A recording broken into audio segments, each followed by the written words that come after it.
সুপ্রিয় দর্শক বন্ধু, পার্থর পরিবারে আপনাকে স্বাগত জানাই। বিগত দিনে আমরা আলোচনা শুরু করেছিলাম পিত্তথলির পাথর অর্থাৎ গল ব্লাডার স্টোনের হোমিওপ্যাথিক চিকিৎসা নিয়ে। আজ আমরা গল ব্লাডার স্টোন বা পিত্ত পাথরের ক্ষেত্রে কোন লক্ষণের জন্য কোন হোমিওপ্যাথিক ওষুধ ভালো কাজ করে তা নিয়ে বিস্তারিত আলোচনা করব। প্রথমে আমরা যে ওষুধটি নিয়ে আলোচনা করছি সেটা হচ্ছে গল ব্লাডার স্টোন থেকে পিত্তনালীতে বাধা সৃষ্টি হলে যে জন্ডিসের লক্ষণ দেখা যায়, যেটাকে আমরা বলি অবস্ট্রাকটিভ জন্ডিস। সেক্ষেত্রে রোগীর গায়ের চামড়া হলুদ হয়ে যায়, প্রস্রাবের রং গাঢ় হলদে হয়, আমাদের মল বা স্টুলটাও মাটির মতন ফ্যাকাশে হয়। এই সময় জিহ্বা হলুদ ও নরম হয়ে যায়, রোগীর বমি বমি ভাব বা বমি হতে পারে এবং রোগী খুব গরম পানীয় যেমন চা, গরম দুধ এগুলো কিন্তু খেতে চায় এবং রোগীর ডান কাঁধের নিচে ব্যথা হতে দেখা যায়। এই সব লক্ষণে চেলিডোনিয়াম মাজুস বেশ ভালো ওষুধ। ডিউরিং প্রেগনেন্সি অর্থাৎ গর্ভাবস্থায় পিত্ত পাথরের সমস্যা দেখা দিলে কিন্তু সেক্ষেত্রে চেলিডোনিয়াম খুব উপকারী। এখন আমরা আলোচনা করব এই গলস্টোনের আরেকটা খুব কার্যকর ওষুধ নিয়ে, লাইকোপোডিয়াম। যখন পিত্ত পাথরের ব্যথায় সঙ্গে অম্বল, গ্যাস, পেট ফাঁপার মতন উপসর্গ থাকে এবং রোগী খুব অল্প খাবার খেলেই মনে হয় যেন তার পেটটা ভরে গেছে এবং পেটে গ্যাস তৈরি হয়, কিন্তু সেই গ্যাস সহজে আবার বের হতে চায় না, অর্থাৎ নিচে থেকে ফলস বাউলও হয় না, আবার ঢেকুরও হয় না। ঢেকুর তোলার চেষ্টা করলে রোগীরও তেমন লাভ হয় না। এই সব লক্ষণে লাইকোপোডিয়াম হলো একটা ভালো ওষুধ। সাধারণত আলু, ভাত এসব খাবার খেলে রোগীর সহজেই গ্যাস অম্বল খুব বেড়ে যায়, রোগীর খিদাও কমে যায় এবং সামান্য খেলে পেটটা যেন সারাক্ষণ ভরা ভরা ভাব হয়। মিষ্টি ও গরম পানীয় খাওয়ার অদ্ভুত ইচ্ছে হয়। এসব ক্ষেত্রে এই ধরনের রোগীকে লাইকোপোডিয়াম দিলে রোগী খুব অল্পর মধ্যেই বা অল্প সময়ের মধ্যেই খুব উপকার পায়। গল ব্লাডার স্টোনের আরেকটা ভালো ওষুধ ক্যালকেরিয়া কার্ব। মোটা সোটা গোলগাল রোগীদের গল ব্লাডার স্টোন বা পিত্ত পাথরের জন্য একটি গুরুত্বপূর্ণ ওষুধ হলো ক্যালকেরিয়া কার্ব।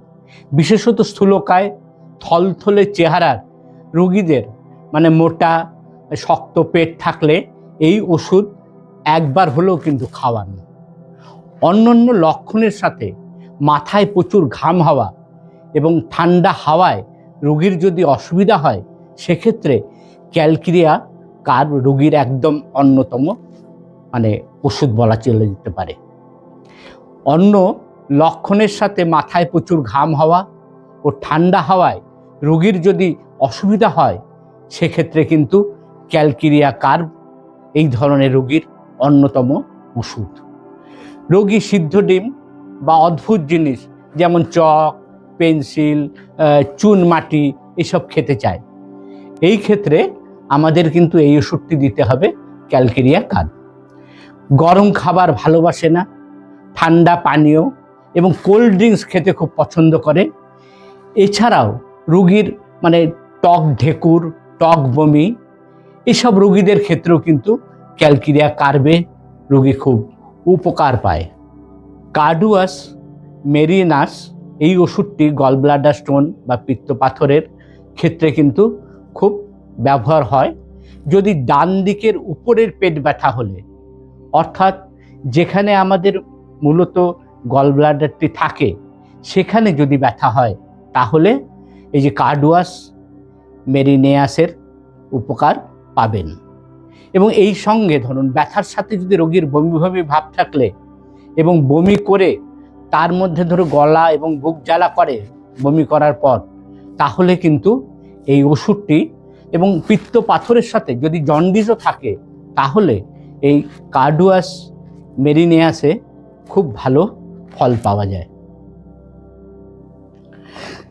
গল ব্লাডার স্টোনের আরও একটি ওষুধ হলো ফসফরাস।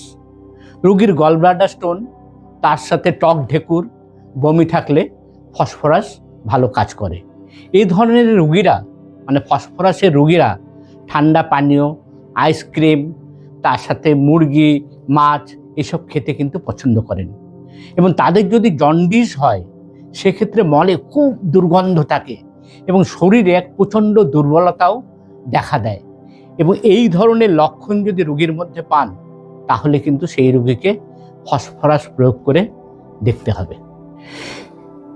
আরেকটি ওষুধ বারবারিস ভালগারিস, এটা মূলত রেনাল ক্যালকুলি বা কিডনি পাথরের ক্ষেত্রে ভালো কাজ করে, তবে অনেক সময় গলব্লাডার স্টোনের ক্ষেত্রেও ব্যবহার করা হয়। অন্য পোটেন্সি ওষুধের সাথেও এই ওষুধটি জলের সাথে কয়েক ফোঁটা মিশিয়ে রোগীকে দেওয়া যেতে পারে দিনে 2 থেকে 3 বার। নাক্স ভূমিকা, নাক্স ভূমিকা হলো এমন একটা ওষুধ যা বহু রোগীর ক্ষেত্রে ব্যবহার করা হয়।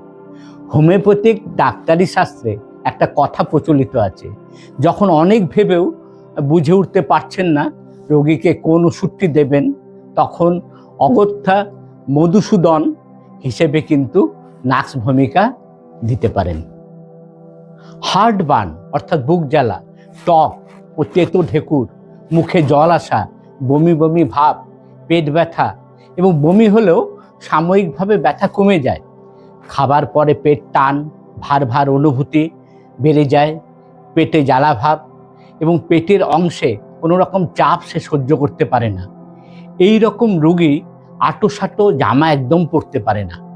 পেট ফাঁপা ভাব, গড় গড় শব্দ স্পষ্ট যেন শোনা যায়, ঢেকুর উঠলে একটু আরাম মেলে, মাঝে মাঝে পেট মোচড় দিয়ে ব্যথা ওঠে। এই সব লক্ষণে নাক্স ভূমিকা খেলে রোগী আরাম পায়। সুপ্রিয় দর্শক বন্ধু, আজ আমরা আলোচনা করলাম গলব্লাডার স্টোন বা পিত্ত পাথরের ক্ষেত্রে বিভিন্ন হোমিওপ্যাথিক ওষুধ নিয়ে। আমরা বিভিন্নভাবে বিভিন্ন সময় এই ধরনের বিভিন্ন রোগের হোমিওপ্যাথিক চিকিৎসা নিয়ে আপনাদের সামনে আসব, আলোচনা করব। আপনারা আপনাদের পরামর্শ দিন, আপনাদের মতামত জানান। আমাদের এই চ্যানেলটিকে সাবস্ক্রাইব করুন, বেল আইকনে ক্লিক করুন।